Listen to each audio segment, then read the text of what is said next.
Bien, bueno, gracias a Dios, hermanos, muy contentos. Comentar nada más que nuestro hermano Evencio Pio Quinto es el último alumno foráneo que gradúa a la escuela bíblica porque precisamente al llevar a término la modalidad en línea, solamente serán aceptados o entrarán en el proceso instruccional los hermanos locales en cada una de las casas de oración. Nuestro hermano Evencio Pio Quinto es un hermano en la fe del estado de Guerrero. ¿Y desde dónde nos acompaña, hermano? ¿Perdón? Asoyú, Asoyú Guerrero. Gracias a Dios, hermano, pues bienvenido. Esta es su casa. Un gusto conocerlo finalmente de manera personal, porque los maestros lo conocieron en línea nada más, ¿verdad? Bueno, aquí está en vivo y a todo color, nuestro hermano Evencio. Gracias, hermano. Gracias a Dios. Muy bien. Bueno, pues vamos a continuar con la enseñanza en esta mañana. Estamos desarrollando una serie que prácticamente llega a su término, que tiene por título El Camino de la Cruz.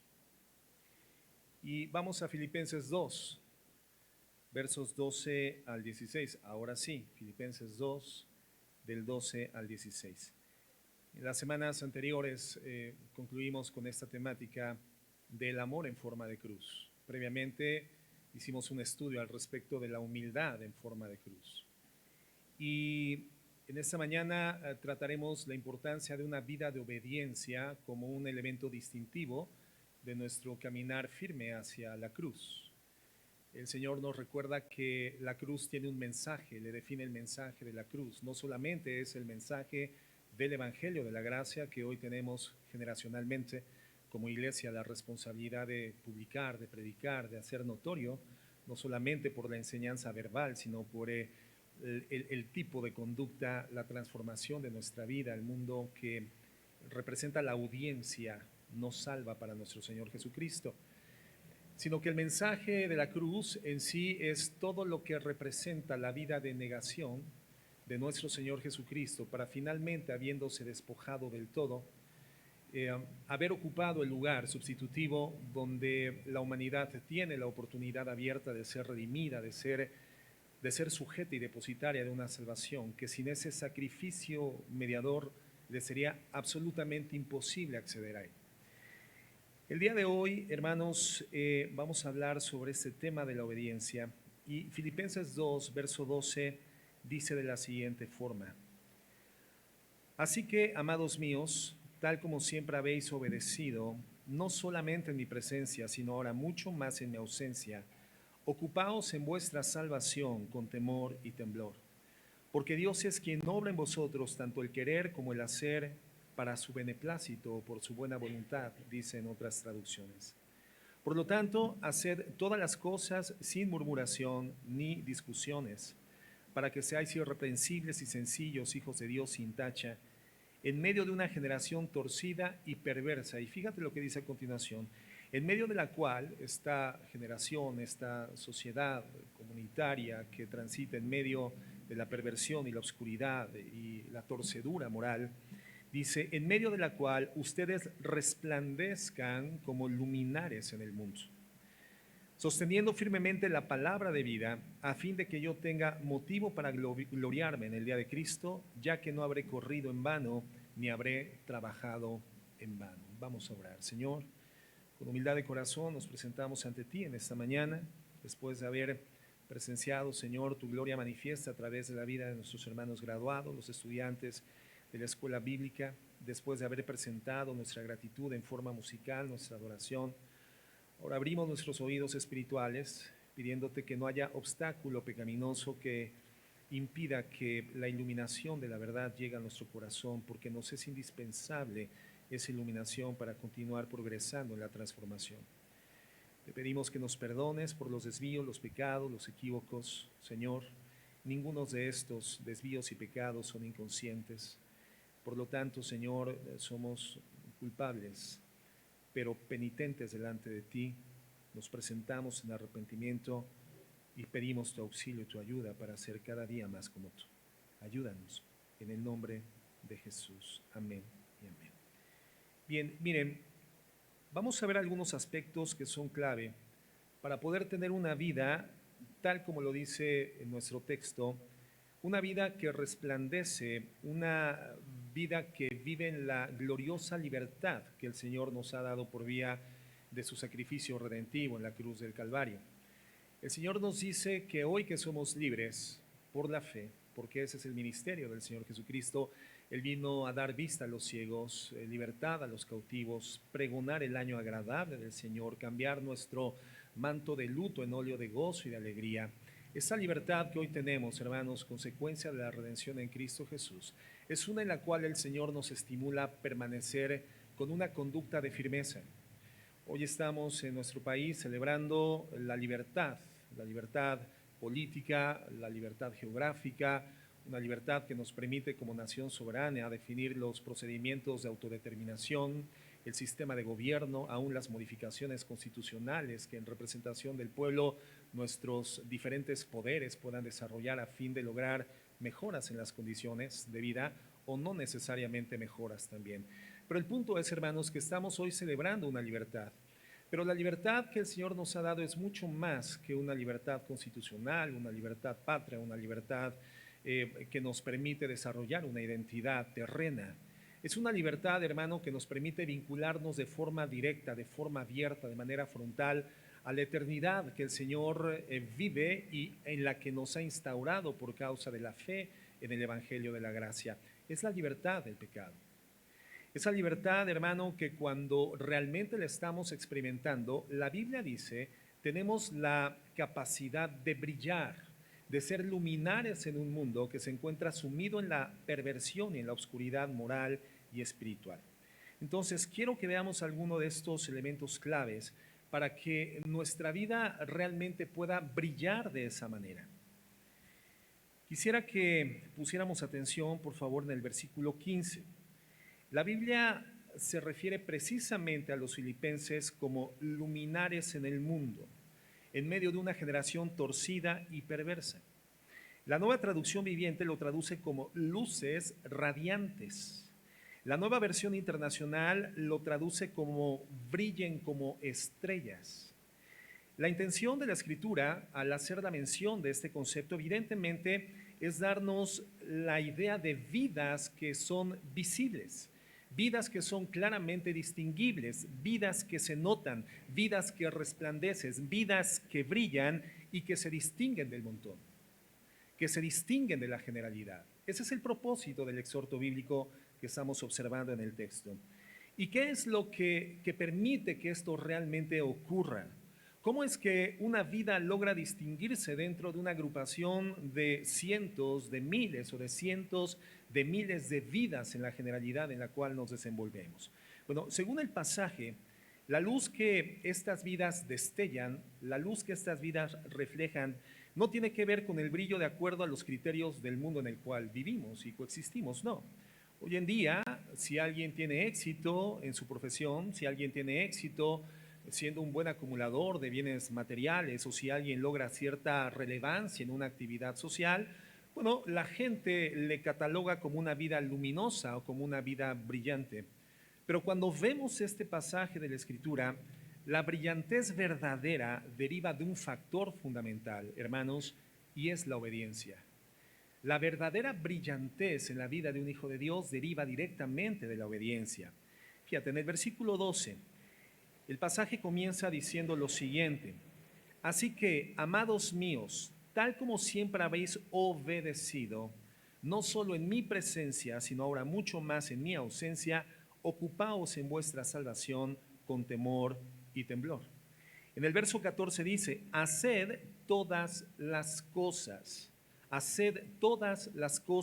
sin murmuración, sin discusiones, para que seáis irreprensibles y sencillos, hijos de Dios, sin tacha. Estos términos, hermanos, tienen que ver directamente con una vida de obediencia, con una vida redimida que ha determinado establecer el ejercicio de su voluntad supeditado enteramente a la voluntad superior del Padre, del gobernador entero, del soberano perfecto del universo. Es lo que está exhibiendo de forma clara nuestro texto. Es una vida que está determinada teniendo como eje rector el conocimiento de la voluntad de Dios y nuestra obediencia una vez que tenemos acceso al conocimiento de esa voluntad. Quiere decir entonces que lo que hace que una vida resplandezca y Dios se glorifique en esto es la obediencia a su voluntad, la obediencia a la voluntad de Dios. Una vida que resplandece es una vida que obedece. A ver, repitan conmigo, por favor. Una vida que resplandece es una vida que obedece. Ahora díganlo ustedes solitos juntos, por favor. Ahora voltea a ver a tu hermano, por favor, que tienes junto y dile, resplandece, por favor. Resplandece. Y tú contéstale, y tú obedece. Una vida que resplandece, hermanos, es una vida que obedece.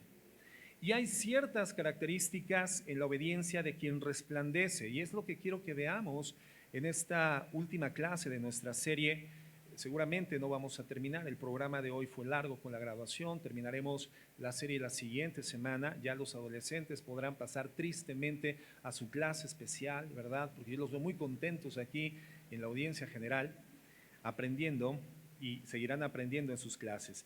Seguramente concluiremos nuestra serie la próxima semana, pero vamos a comenzar a ver cuáles son estas características, el tipo de obediencia que produce en consecuencia el resplandor, la brillantez que refulgentemente es visible a través de una vida que está supeditada voluntariamente a la voluntad de Dios. En primer lugar, observamos en el texto que una vida que obedece de forma tal brilla y resplandece, pero es una obediencia inspirada. La primera característica de esta obediencia es que es inspirada, una obediencia inspirada. Fíjate nuevamente el versículo 12, prácticamente es el verso en el que vamos a estar trabajando el día de hoy. Dice, así que, amados míos, tal como siempre habéis obedecido. La partícula gramatical con la cual inicia este texto es así que. ¿Sí se alcanza a ver? Así que. ¿Qué significa este término así que? Es una expresión, hermano, que está conectando lo que Pablo viene tratando como antecedente al planteamiento del tema en el texto presente. Por lo tanto, podría decir, una vez dado este conocimiento, entonces ahora, o por lo tanto, o habiendo tratado la información antecedente, entonces ahora ustedes obedezcan. ¿Y cuál es la idea previa? ¿Cuál es la información antecedente que el apóstol Pablo está tratando? Bueno, en los versículos anteriores, Pablo le acaba de presentar a los filipenses literalmente a Jesucristo en el ejercicio magnánimo de ese sacrificio expiatorio en la cruz del Calvario. Pero se da esta explicación, hermanos, del sacrificio de Cristo redentivo en el contexto de un conflicto que se había gestado, se había generado dentro de la iglesia y estaba determinando tensiones importantes en la congregación filipense. Algunos teólogos de hecho piensan que Pablo recibe la inspiración de esta carta con el propósito fundamental de resolver las pugnas y las tensiones que ya estaban presentes en la iglesia. De hecho, más adelante, hermanos, si lo hemos estudiado, son mencionadas dos hermanas en la fe, Evodia y Síntique, hermanas que siendo personas importantes en la congregación, personas de influencia en la iglesia, se encontraban enemistadas y su enemistad estaba generando conflictos y tensión adicional dentro de la congregación en Filipos. Y en el versículo 5 Pablo dice lo siguiente, 2:5, vamos al antecedente. 2:5, en el contexto de las tensiones, en el contexto de los conflictos al interior de la iglesia en Filipos, Pablo les dice, haya pues en vosotros esta actitud. En la Reina Valera se traduce como sentir, en la Biblia de las Américas se traduce como actitud, y creo que es un poco más precisa para nuestra comprensión la palabra actitud. No estamos hablando de una capacidad desarrollada para el ejercicio de una responsabilidad, eso sería aptitud. La aptitud es la capacidad que podemos desarrollar a través de la expertise, a través del adiestramiento, para poder desempeñar de forma eficaz una tarea, una responsabilidad particular. Pero cuando hablamos de actitud con C intermedia, estamos hablando de la forma, del modo anímico, de la disposición del espíritu para poder desempeñar una tarea. Y entonces Pablo está diciendo en medio de este contexto de tensiones al interior de la iglesia, haya en ustedes una actitud particular, una condición anímica y espiritual particular, la misma actitud que hubo en Cristo Jesús. el cual, aunque existía en forma de Dios, no consideró el ser igual a Dios como algo a que aferrarse, sino que se despojó a sí mismo, tomando forma de siervo, haciéndose semejante a los hombres, y hallándose en forma de hombre, se humilló a sí mismo, haciéndose obediente hasta la muerte y muerte de cruz. Entonces, unos versos más adelante, es que Pablo introduce esta partícula gramatical, así que, es decir, dado el antecedente que hemos tratado, entonces ustedes, amados míos, tal como siempre han obedecido, no solamente en mi presencia, sino mucho más en mi ausencia. El llamamiento es una obediencia permanente, inspirada en el acto redentivo del Señor Jesucristo. Así como Cristo obedeció, háganlo también ustedes. Entonces, la obediencia de Cristo, hermanos, se nos presenta como un modelo, como un patrón de comportamiento.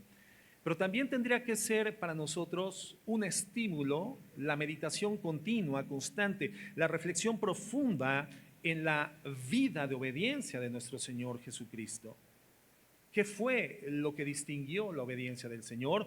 Bueno, que no estimó el ser igual a Dios como algo a que aferrarse, sino que se despojó de sus derechos divinos y vino a la tierra en forma de hombre. Y estando en forma de hombre se humilló a sí mismo y se hizo siervo, y estando en condición de siervo murió en la cruz del Calvario para beneficio de nosotros. El más extraordinario y cruento elemento distintivo del amor de Dios a través de la humillación plena y el sacrificio total para el beneficio de aquellos que somos el depósito y el objeto del amor de Dios. Y esto lo hizo, hermanos, en obediencia perfecta a la voluntad del Padre. Entonces, ¿qué encontramos en esto, hermanos? Un modelo, pero también una inspiración. No solamente un patrón de comportamiento, sino un estímulo inspirador para nosotros poderlo hacer de la misma forma. ¿Cuál es el punto?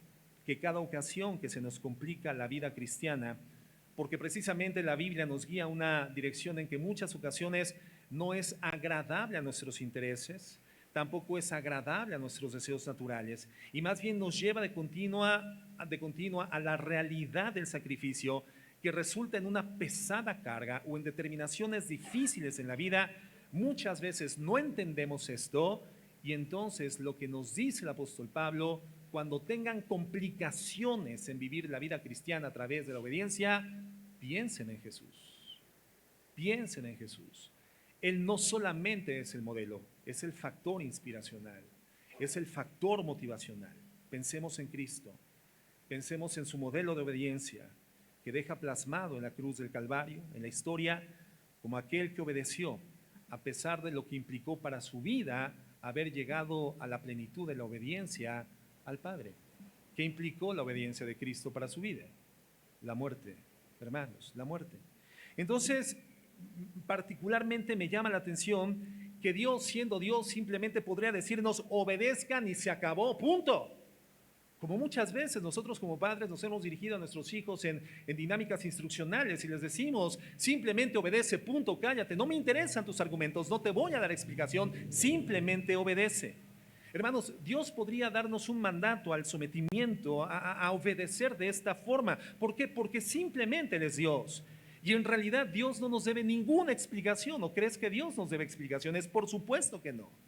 Pero si nosotros tuviéramos una idea clara, hermanos, de la dimensión del Dios al que adoramos, si nosotros creciéramos en el conocimiento de su amor, en el conocimiento de su gracia, de su poder, de su grandeza y majestad, nosotros voluntariamente nos inclinaríamos mucho más, hermanos, a la obediencia a nuestro Señor. Nosotros sabemos cuál es la voluntad de Dios, la mayoría de las veces, lo conocemos. Lo comentábamos hace unas clases pasadas, ahorita lo acabo de mencionar igualmente. En el 99% de las ocasiones que pecamos, hermanos, no somos ignorantes de lo que estamos haciendo, sabemos que estamos pecando. Es decir, pecamos en conciencia de que lo que estamos haciendo es abierta rebeldía en contra de Dios. Y esto es porque la mayoría de las veces sabemos cuál es la voluntad de Dios, conocemos cuál es la voluntad de Dios. El problema es que cada ocasión que desobedecemos, carecemos de la inspiración. Carecemos del estímulo para hacer lo que su palabra nos indica. Carecemos de eso, hermanos. No carecemos, gracias, Hernán, no carecemos del conocimiento de la voluntad de Dios, pero sí carecemos del estímulo para poder poner nuestras vidas en humilde obediencia, en sujeción voluntaria a la voluntad soberana de nuestro Señor. Conocemos cuál es su voluntad, pero no nos hemos dedicado a progresar seriamente en el conocimiento íntimo de quién es Dios.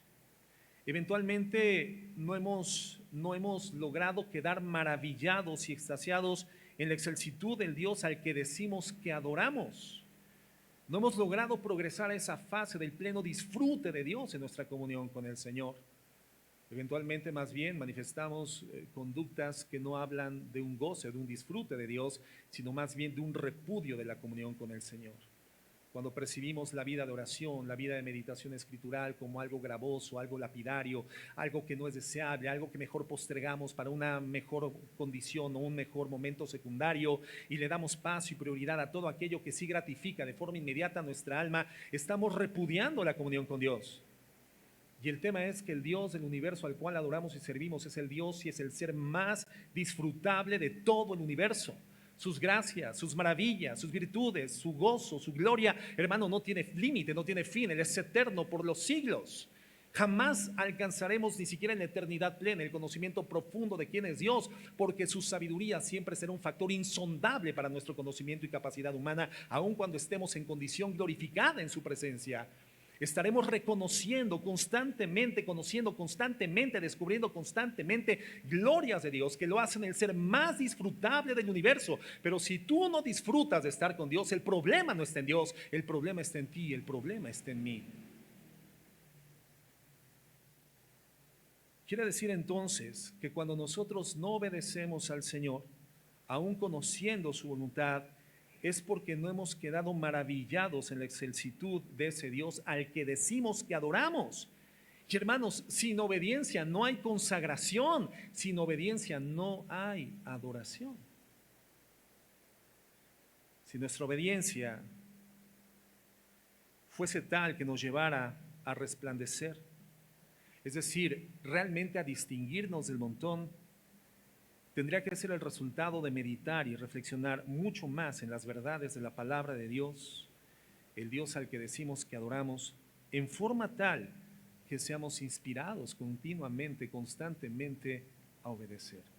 Entonces, un primer sensor para poder determinar si nuestra obediencia ha progresado como resultado de disfrutar a Dios es si tu vida actualmente ya se distingue del montón.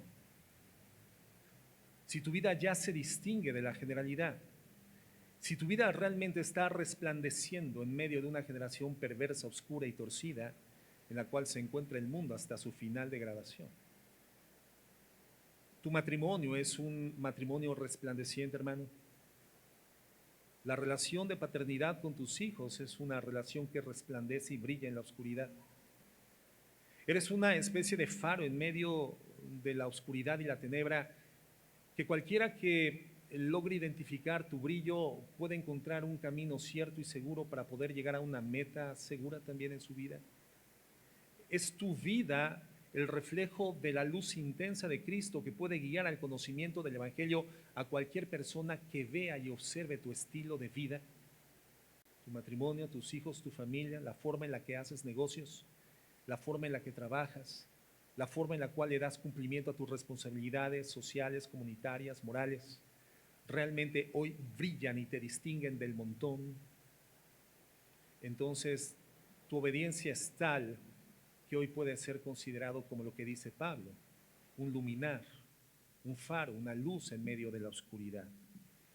Así que como Cristo obedeció, está diciendo Pablo, esto sea también una realidad en sus vidas.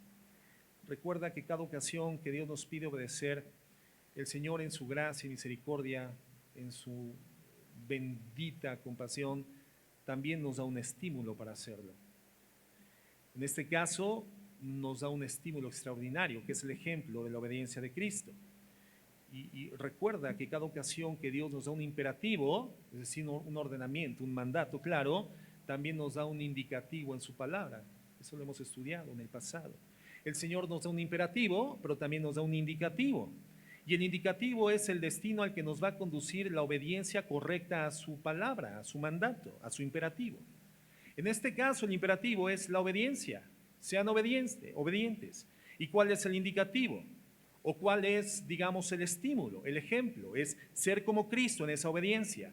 Lo que entonces nos va a derivar en una vida resplandeciente en medio de una sociedad oscura y perversa y torcida en la cual nos encontramos. Pero no tendríamos que ser tragados por la oscuridad, sino ser faro en medio de la tenebra y de la tiniebla de este mundo. El imperativo entonces es la obediencia. ¿Cuál es el indicativo? ¿Cuál es el estímulo? Ser como Jesucristo, brillar en medio de la oscuridad. Entonces, Dios, pudiendo decirnos, obedéceme y punto, hermano, no hace eso. Nos da un estímulo, nos da un indicativo. Por ejemplo, vamos a ver algunos elementos ejemplares. Mateo 5:44. Mateo 5:44. Esto del indicativo y el imperativo no es nuevo, esto ya lo estudiamos en el pasado, así que a continuación viene el examen de imperativos e indicativos. ¿Ok? Mateo 5:44 dice así: pero yo les digo, amad a vuestros enemigos y orad por los que os persiguen. ¿Esto es imperativo o indicativo? ¿Perdón? ¿Quién dice que es indicativo? ¿Quién dice que es imperativo? Y los demás no dicen nada. ¿Qué es un imperativo, hermanos? Es un ordenamiento directo, es un mandato no cuestionable. Un mandato en el cual el Señor no establece su cumplimiento en el libre ejercicio de nuestras consideraciones personales morales. Es un mandato, lo tenemos que obedecer. Entonces aquí cuando dice, pero yo les digo, amen a sus enemigos y oren por los que les persiguen, ¿es imperativo o es indicativo? Es imperativo. ¿Quién dice que es imperativo? ¿Quién dice que es indicativo? Es imperativo. Es un mandato, es una orden. Para que seáis hijos de vuestro Padre que está en los cielos. ¿Esto qué es? El estímulo. Para que puedan ustedes ser distinguibles como hijos de Dios por la redención, pero ser visibles para la generación en la cual ustedes se desenvuelven, puedan ser reconocidos como hijos de Dios. Para que cuando vayas en la calle, en la sociedad, en la comunidad en la cual tú te desenvuelves, hermano, la gente pueda decir, ese hombre, esa mujer tiene una vida diferente y su vida me refiere a Jesucristo, su vida me inspira a ser como Jesucristo o a buscar a Jesucristo. Este es el indicativo, este es el estímulo, ese es el destino al cual somos guiados cuando damos cumplimiento al imperativo. El imperativo es este: amen a sus enemigos, oren por los que les persiguen. ¿Cuál es el beneficio? Que serán claramente distinguidos como hijos de Dios. Ese es el indicativo, ese es el estímulo. Otro estímulo es el ejemplo que Dios nos da cuando dice, porque Él hace salir su sol sobre malos y buenos y hace llover sobre justos e injustos. Entonces tenemos, hermanos, a un Dios lleno de gracia y de verdad, que no solamente establece cuál es el modelo de conducta que debemos de desarrollar, sino que a su vez nos da la inspiración por su ejemplo mismo para poder poner en práctica esta obediencia. Otro ejemplo, Efesios 6. Efesios 6. Hijos, obedeced a vuestros padres en el Señor. Efesios 6:1. Porque esto es justo. Honra a tu padre y a tu madre, que es el primer mandamiento con promesa. ¿Qué es eso, hermanos? ¿Imperativo o indicativo? Imperativo. ¿Para qué? A continuación, ¿qué viene? ¿Qué viene a continuación? El indicativo, que es el estímulo, para que te vaya bien y para que tengas larga vida sobre la tierra. Este es el estímulo. Ese es el destino que tiene en consecuencia la persona que pone en práctica el imperativo. Es el estímulo. Es el destino lleno de gloria. La gracia de Dios manifiesta a la vida de una persona que decide en condición redimida poner en práctica la obediencia plena al Señor. Otro ejemplo, Efesios 5:25. Maridos, amad a vuestras mujeres. ¿Qué es esto? A ver, los veo un poquito indefinidos, hermanos. Con firmeza, con firmeza. Es un imperativo. Así como Cristo, cuando dice así como Cristo, ¿esto qué es? Es el ejemplo, entonces es el indicativo, es el estímulo. Así como Cristo amó a la iglesia y se dio a sí mismo por ella. Otro ejemplo, Romanos 12:1. Romanos 12:1. Por consiguiente, hermanos, os ruego por las misericordias de Dios que presentéis vuestros cuerpos como sacrificio vivo y santo. Ustedes van a resolver esta oración, van a resolver esta premisa por ustedes mismos.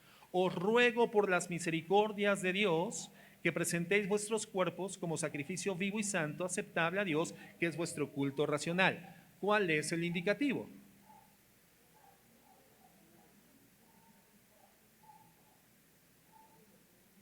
Quien me diga el indicativo, hermanos, le voy a colocar una estrella en la frente con saliva ungida y pastoral.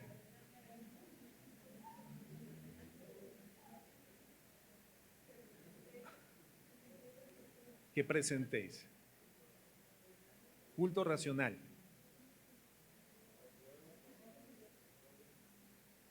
A ver, fuerte, hermano. Ese es el indicativo. Las misericordias de Dios, por las misericordias de Dios, que en todos los capítulos antecedentes, 11 capítulos del libro de Romanos, el apóstol Pablo, por inspiración del Espíritu Santo, ha sido vehemente en describir la gracia, la redención, estar sentado en los lugares celestiales con Cristo Jesús, ser parte de la familia del Señor por medios adoptivos, el sacrificio de Cristo que nos ha expiado, nos ha representado para poder ser salvos y libres de la condenación, habiendo sido el depósito de la ira santa de Dios, porque entró en nuestro lugar sin haber cometido pecado. Hoy nosotros somos salvos. Esas son las misericordias de Dios, y las misericordias de Dios es el más grande estímulo que tenemos nosotros para dar cumplimiento al imperativo. ¿Cuál es el imperativo, hermanos? Que presentemos nuestros cuerpos como sacrificio vivo y santo, aceptable a Dios, y este es nuestro culto racional. ¿Me estoy explicando? Bueno, ¿qué entendemos de esto? Que Dios siempre nos da estímulo, hermano, para la obediencia. Siempre. Entonces, si tú tienes conflicto en obedecer la voluntad de Dios en alguna área de tu vida, ¿qué tienes que hacer? Tienes que pedirle a Dios que abra tus ojos a su gracia, porque es lo que has dejado de ver, es lo que no estás percibiendo, es lo que no eres sensible para poder identificar e interiorizar las gracias de Dios. La gracia, el favor, la misericordia de Dios. Algo está impidiendo, hermano, que tú puedas ver su amor, que tú puedas identificar nítidamente su misericordia y su majestad. Y solamente estás viendo el mandato, pero no estás viendo su gracia. Solamente ves el imperativo, pero no ves el estímulo y el indicativo. Y aún en el antiguo pacto, hermanos, la obediencia a la ley que Dios establece no representaba evidentemente la estrategia de Dios para redimir a su pueblo. Al contrario, por cuanto ya Dios había redimido a su nación Israel de la esclavitud del imperio egipcio, ahora la ley indicaba al pueblo la santa relación que por la obediencia tenían la oportunidad de vivenciar con Dios todos los días. Por lo tanto, entendemos que la ley no les fue dada para alcanzar la redención, no, sino por cuanto Dios ya los había redimido de la esclavitud, ahora por gracia les daba la ley para que su pueblo pudiera relacionarse santamente con el Dios santo del universo. Entonces, cuando Dios se relaciona con la humanidad, hermanos, siempre lo hace en la base de su gracia, en la base de su misericordia, en la base de su favor, en la fase de estímulos constantes, continuos, efectos reales que sacrificialmente el Señor ha establecido para poder acceder a bendiciones que sin su gracia jamás podríamos obtener. La historia de Dios con la humanidad siempre ha sido en la base de su gracia, hermanos. Pero cuando tenemos una pequeña percepción de la dimensión de nuestro Dios, eso nos conduce solamente a ver el mandato y no vemos la gracia que hay detrás del mandato. Dios nos estimula a obedecer y a obedecer de buena gana, hermanos, con el deseo de hacerlo.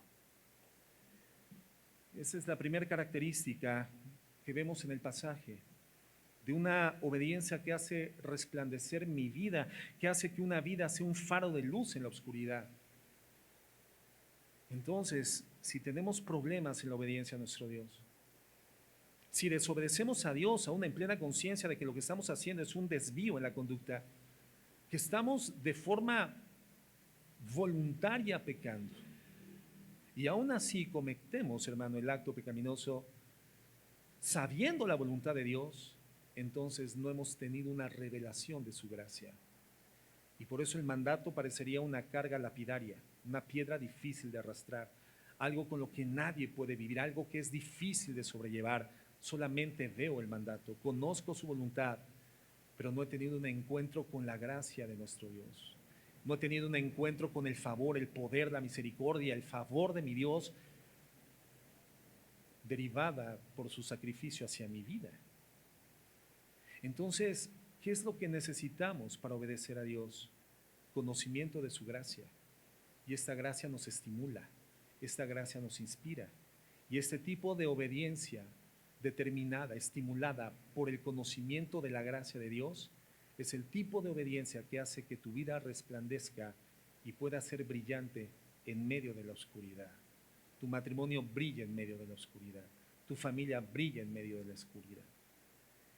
Pero hay una segunda característica, y es que la obediencia no solamente tiene que ser inspirada, hermano, sino también tiene que ser responsable. La obediencia también tiene que ser responsable. ¿A qué me refiero?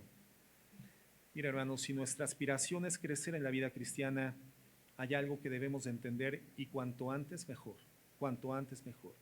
Y es que mi crecimiento, mi obediencia, mi caminar con Dios depende únicamente de mí. Mi crecimiento espiritual, mi caminar con Dios, una vez que he sido redimido por su gracia, ahora mi caminar con Dios, mi crecimiento espiritual depende únicamente de mí. No depende de la iglesia en la que me congrego, hermano. No depende de la iglesia a la que perteneces. No depende del pastoreo que hay sobre tu vida. Ciertamente la iglesia, el pastoreo, hermano, y demás elementos congregacionales o colectivos son medios de gracia que Dios nos entrega para la vida. Pero el crecimiento espiritual es una responsabilidad individual, espiritual, personal, delante de Dios. Caminar con Dios y obedecerle es mi responsabilidad. Caminar con Dios y obedecerle es tu responsabilidad, de nadie más. De nadie más. Nuevamente, Filipenses 2:12, fíjate lo que Pablo nos está diciendo. Así que, amados hermanos míos, tal como siempre habéis obedecido, no solo en mi presencia, sino ahora mucho más en mi ausencia, ocupaos en vuestra salvación con temor y temblor. Es la obediencia a la voluntad de Dios, ocupándose en la salvación con temor y con temblor. Pero fíjate lo que Pablo está diciendo. Dice, ya sea que yo esté presente o esté ausente, ustedes tienen la responsabilidad de obedecer. Presente o ausente, su tarea es la obediencia.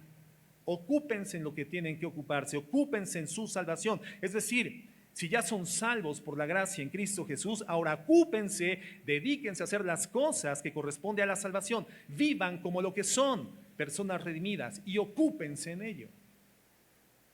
Parecería que en los filipenses había una tendencia a depender de la presencia física de Pablo entre ellos. Y Pablo lo que hace es desdibujarse de la escena y les está diciendo, la obediencia es su responsabilidad y no debe de ser motivada por mi presencia entre ustedes, sino por la salvación que ya tienen por la gracia en Cristo Jesús. La obediencia estimulada por el conocimiento iluminado a sus corazones de la gracia que les ha dado la redención, no estimulada por mi presencia o desestimulada por mi ausencia. Fíjate lo que dice el versículo 27 de Filipenses 1. Un capítulo antes, el apóstol Pablo nos entrega una información muy parecida.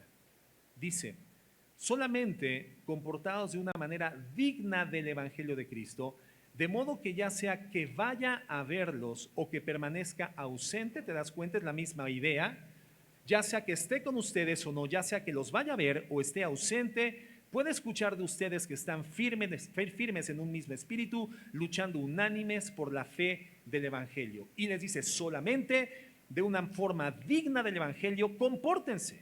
Entonces es la misma información, la misma idea, sea que esté con ustedes o no, deben de caminar de una forma digna del Evangelio. Esa es su responsabilidad, es su tarea. Pablo está diciendo, yo no puedo vivir la vida espiritual por ustedes. Ustedes ocúpense de su salvación.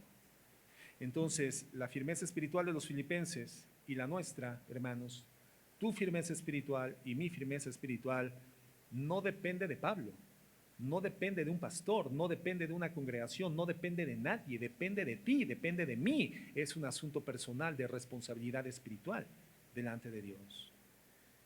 Digamos que en el uso de un término que está muy de moda hoy en día, que es muy actual, podríamos decir que tenemos que empoderarnos de nuestro crecimiento espiritual. ¿Has escuchado esa palabra de empoderamiento? Es que hay que empoderar a las personas, hay que empoderar a las mujeres, hay que empoderar a la comunidad. Y efectivamente, el empoderamiento no es otra cosa sino dotar de los recursos a una persona o un grupo comunitario que le permite tomar responsabilidad sobre su vida o sobre sus tareas, sobre sus objetivos. Bueno, nosotros tendríamos que utilizar los recursos de la gracia que el Señor nos ha dado para ser responsables, empoderarnos de nuestro propio crecimiento espiritual en el Señor Jesucristo. Y yo entiendo que es más fácil obedecer cuando alguien nos está observando, ¿no? Y Pablo lo sabía. Por eso le dice a los filipenses, aunque yo no esté, y sobre todo cuando yo no estoy, ustedes tienen que obedecer y continuar ocupándose en su salvación. ¿Por qué nos es más fácil obedecer cuando nos están observando, hermanos? ¿Por qué será? Pero si te has dado cuenta, es más fácil obedecer cuando alguien está estableciendo su enfoque en lo que haces, en tu nivel de rendimiento, en tu nivel de cumplimiento. Yo creo que hay una especie de sentido de vergüenza, ¿no?, dentro de nosotros de no llegar al estándar, de no lograr el objetivo o de llegar a la condición de incumplimiento. Es una mezcla de deseos de hacer notorio nuestro cumplimiento y este hacer notorio mi cumplimiento ante quien me está viendo, en alguna forma me estimula a ser mejor o me estimula a obedecer. En algún sentido esto podría ser útil en nuestro caminar en la vida de fe, pero no puede ser el factor motivacional de la obediencia al Señor Jesucristo. No tendría que ser de esta forma. Por lo tanto, Pablo les dice en el versículo 13, obedezcan, fíjense, Filipenses 2:13, obedezcan, porque Dios es quien obra en ustedes tanto el querer como el hacer por su buena voluntad o para su beneplácito. Pablo está diciendo que su obediencia no era producida por él.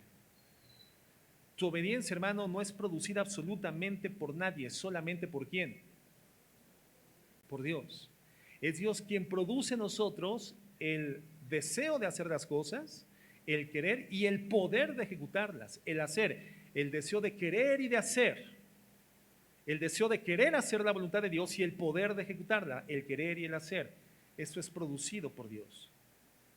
Por eso Pablo les estaba diciendo, pueden obedecer, esté presente o ausente. Pero si solamente son obedientes cuando yo estoy presente, entonces su obediencia no es producida por Dios. De hecho, aun cuando parezca obediencia, en realidad ni siquiera es obediencia.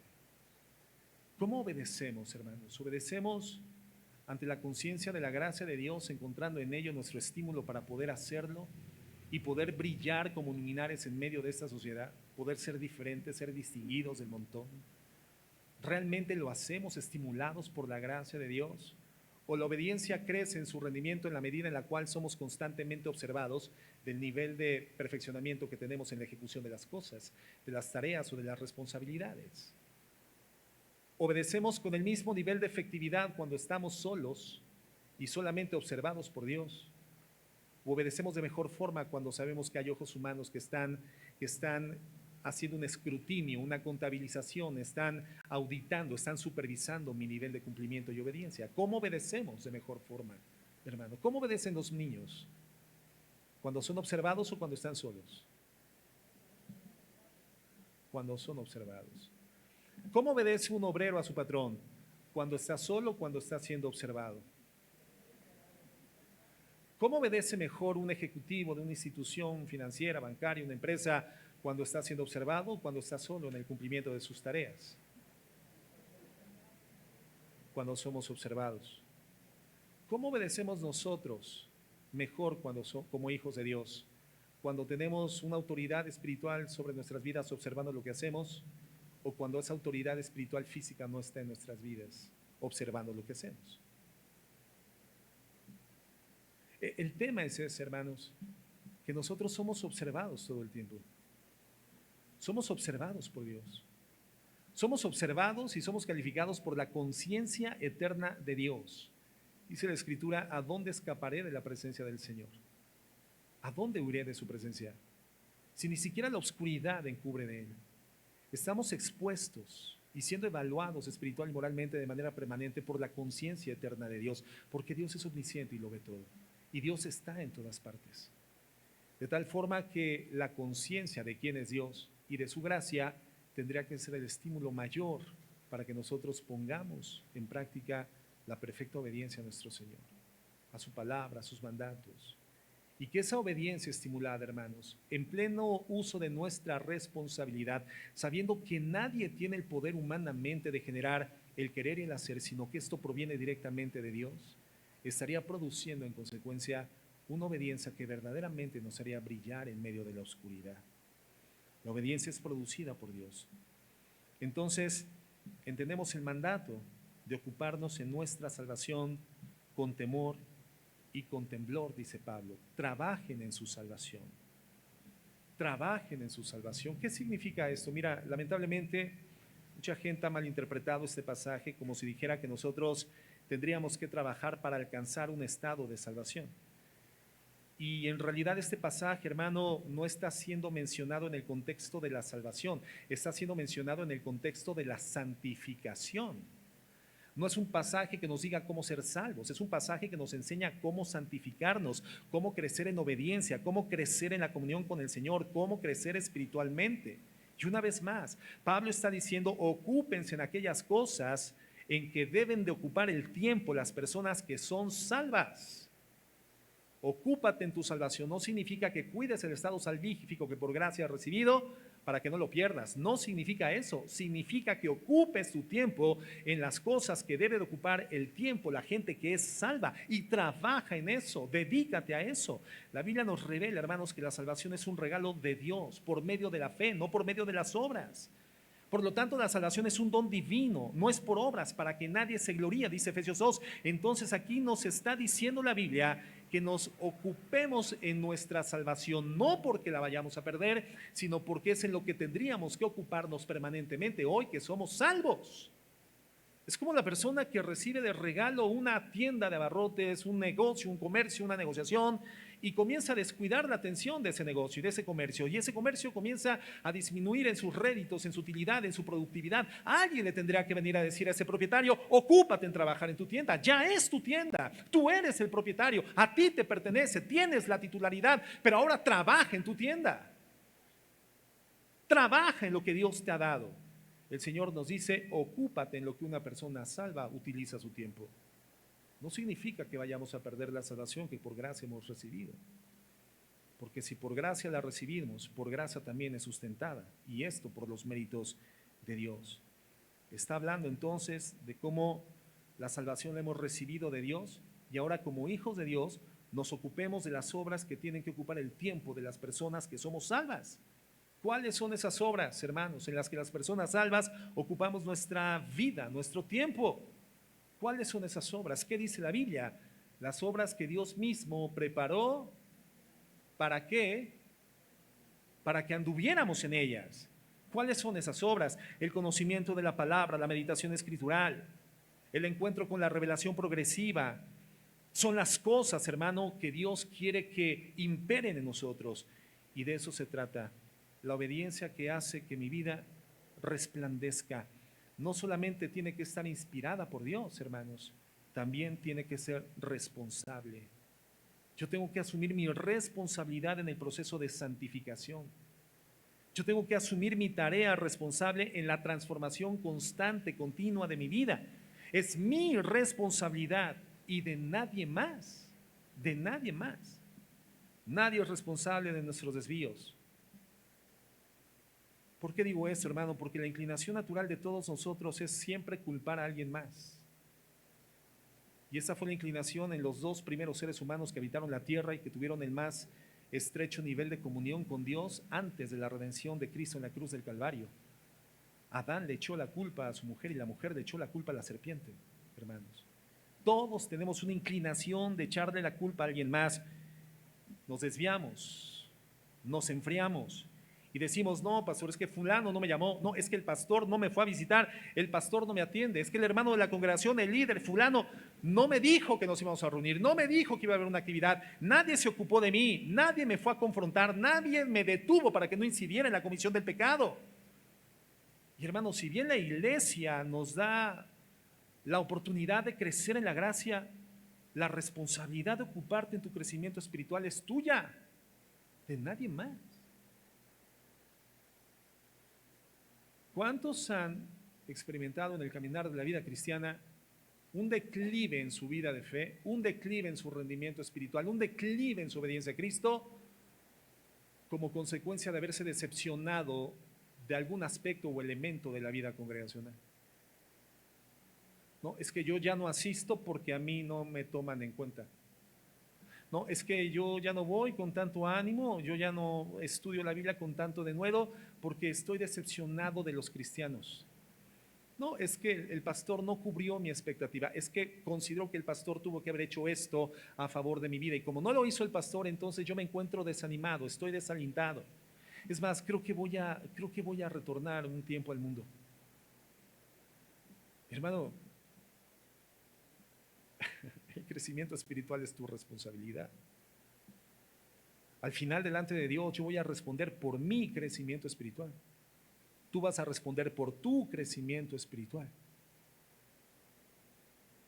Y Dios nos otorga medios de gracia, pero los medios de gracia tienen una aplicatoriedad humana. La iglesia, la misma meditación personal que tú tienes de la palabra y tu tiempo de devoción, de oración con Dios personal, es un medio de gracia, pero tú eres el responsable de efectuarlo, de utilizarlo, de implementarlo, de usarlo como ese medio, esa herramienta para poder experimentar el crecimiento espiritual y una vida de obediencia que permita que tu vida resplandezca como luminar en medio de un mundo perverso, oscuro y torcido. Entonces, hermano, ¿de quién es la responsabilidad de obedecer en tu vida personal? ¿De quién? Es tuya. Yo soy responsable de mi propia obediencia al Señor. Cada uno de nosotros somos responsables de nuestra propia obediencia al Señor. Entonces, el estímulo para venir a la congregación de manera puntual, llegar al tiempo de la alabanza, al tiempo de los cantos, donde presentamos colectivamente la gratitud a nuestro Señor, en el horario de inicio de la vida congregacional, hermano, ¿de quién es la responsabilidad? Es tuya. ¿De quién es la responsabilidad de tener una participación proactiva dentro de la congregación? Es tuya. Y si la vida del ministerio, la vida del pastorado, la vida del liderazgo no te estimula, entonces estás equivocado. No somos llamados a estimularte. Nadie es llamado a estimularte. El estímulo es un conocimiento revelado de la gracia de Dios. Y cuando tienes en tu vida una experiencia con la revelación de la gracia de Dios, los indicativos de Dios, los estímulos de Dios, las promesas de Dios, entonces tu obediencia comienza a resplandecer. Entonces nadie le puede echar la culpa a nadie de por qué ya no asiste a la iglesia, por qué no es puntual, por qué no es comprometido, por qué no es proactivo, por qué no coparticipa. Nadie. Nadie es responsable de la forma en la cual utiliza su boca expidiendo o emitiendo juicios en contra de la iglesia en la cual te congregas. Tú eres responsable del uso de tu boca.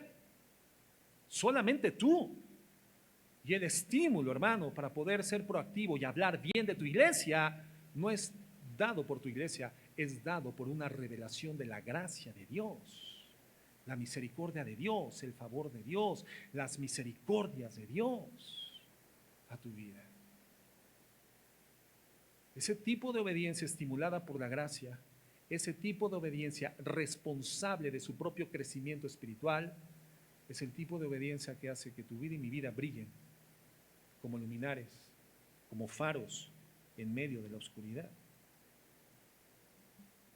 Y dice Pablo, en esto ocúpense con temor y con temblor, porque un día de forma individual estaremos rindiendo cuentas precisamente delante de Dios de lo que hicimos mientras estuvimos en el cuerpo, siendo ya salvos por su gracia, siendo salvos por su gracia.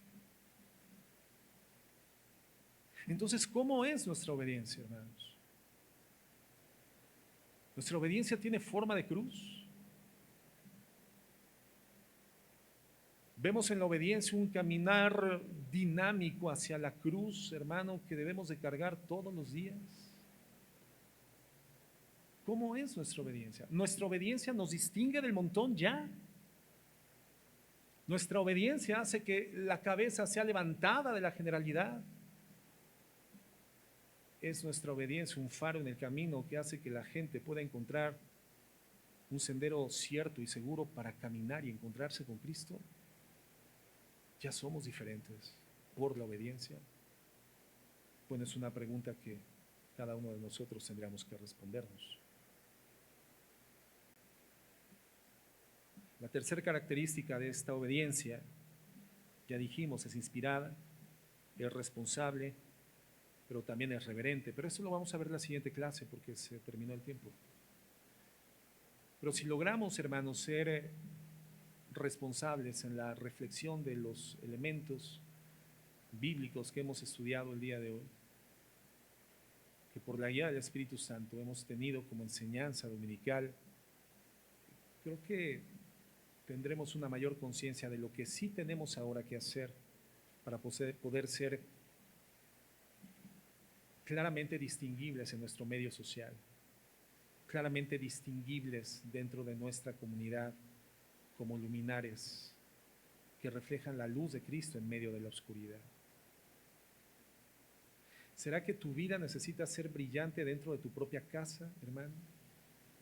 Ya no hablemos de la sociedad en general, el medio comunitario en general, hablemos de nuestro propio hogar. Yo como hijo de Dios, como cristiano, individualmente responsable de mi vida espiritual ante el Señor, ¿mi vida ya resplandece brillantemente en mi hogar?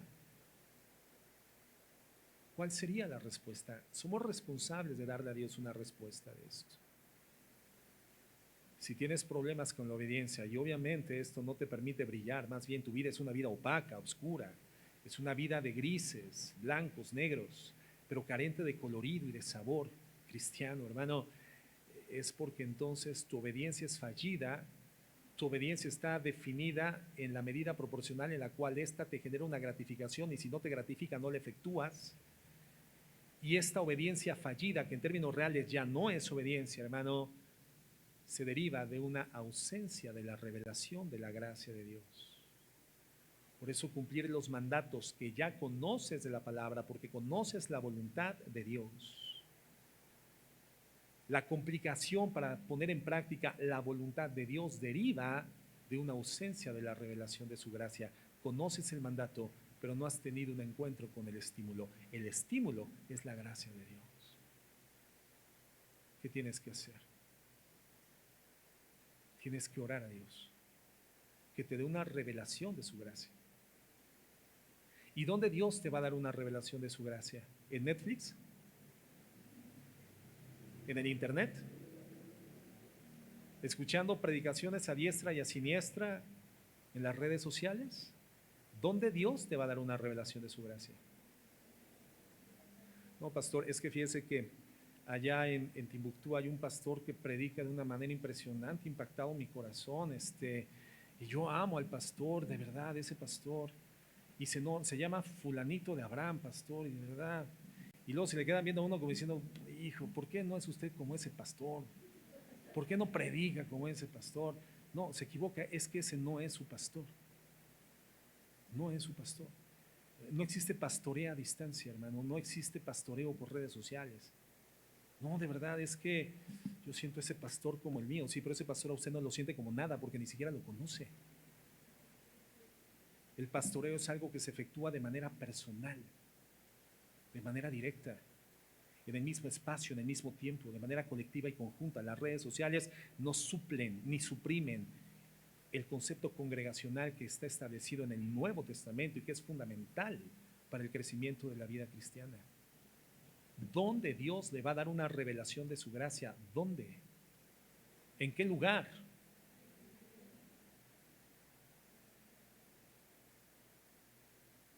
¿A través de quién? Reprobados todos, tronadísimos, ¿verdad? Bueno, el reloj para atrás, voy a iniciar la predicación nuevamente. Tronados, hermanos. Yo no soy responsable de su crecimiento espiritual. Ustedes son, como personas redimidas por la gracia, responsables de su propio crecimiento espiritual, de su propia santificación. Mi vida puede ser un medio de gracia, pero la responsabilidad es de ustedes. La iglesia puede ser un medio de gracia, pero la responsabilidad es personal, es de ustedes. ¿Dónde van a encontrar la revelación de la gracia de Dios? En la palabra de Dios. Y si la palabra de Dios es expuesta correctamente, con integridad y rectitud en la iglesia será el medio de gracia, uno de los medios de gracia, pero nada va a suplir su personal intimidad, su personal experiencia ante la palabra de Dios. Nada.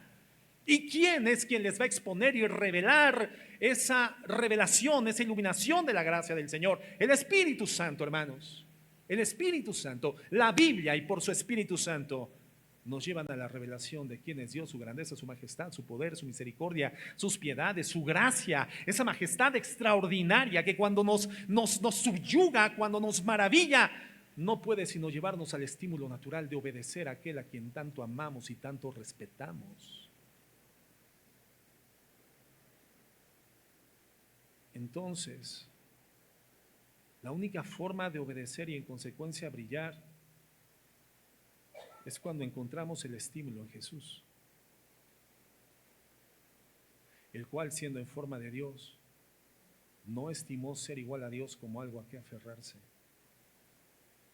sino que tomando la forma de hombre, negándose a sí mismo, despojándose a sí mismo, asuma la posición de un siervo, se humilla personalmente y se hace obediente hasta la muerte y muerte de cruz. Y entonces Pablo nos dice, entonces no importa si estoy presente o no estoy presente, más si estoy ausente, obedezcan a Dios. ¿En qué? En ocuparse en las cosas que una persona salva por la gracia utiliza su tiempo. Y háganlo con temor y con temblor, porque no es ante Pablo, no es ante nadie que un día rendiremos cuenta, es ante Dios. Ante Dios. Con reverencia ante el Señor. Una obediencia inspirada, una obediencia responsable y una obediencia reverente. Una vida así resplandece, brilla, se distingue como algo notoriamente diferente en medio del montón, en medio de la generalidad. Una obediencia en forma de cruz. Vamos a orar.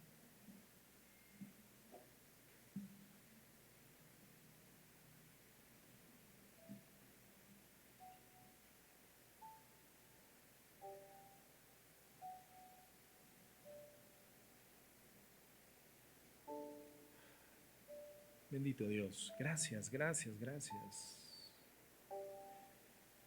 Hoy entendemos por qué nos llamas a comportarnos de una forma digna del Evangelio de Cristo. Tú eres el testigo universal de nuestras vidas, Señor. No importa si alguien alguien me ve o no, Señor, aquí lo importante es que tu conciencia eterna está activa. Y aún para tus hijos habrá un tribunal donde seremos evaluados por el rendimiento que tuvimos mientras estuvimos en el cuerpo después de la redención. Saber que estaremos ante ti, Señor, rindiendo cuentas sobre nuestra vida moral, sin duda es un estímulo para buscarte, conocerte y progresar, Señor, en la revelación que tu Espíritu Santo nos da, de la multitud de gracia, la multitud de maravillas, de favores, de piedades, de misericordias, esa gracia diversa, multiforme que tú tienes, Padre, para estimular nuestras vidas a la obediencia. Ese tipo de obediencia, Señor, que lleva a término los conflictos y las tensiones en las familias. Esa forma de obediencia que aniquila los problemas divisores en los matrimonios. Esa obediencia brillante que hace a los matrimonios diferentes a los matrimonios del mundo. Esa obediencia brillante que aniquila por completo los conflictos de interés que dividen familias y congregaciones. El brillo de tus ojos, el brillo de tu voz, el brillo de tu cuidado, de tu abrazo, de tu ternura a través de tu iglesia. Un brillo que al ser visto por la gente es atraída a los pies de la cruz, Somos llamados a ser brillantes, Señor, para tu gloria. Una obediencia inspirada, responsable, una obediencia reverente. Ayúdanos, mi Dios, a vivirla y a disfrutarla. En el nombre de Jesús. Amén y amén.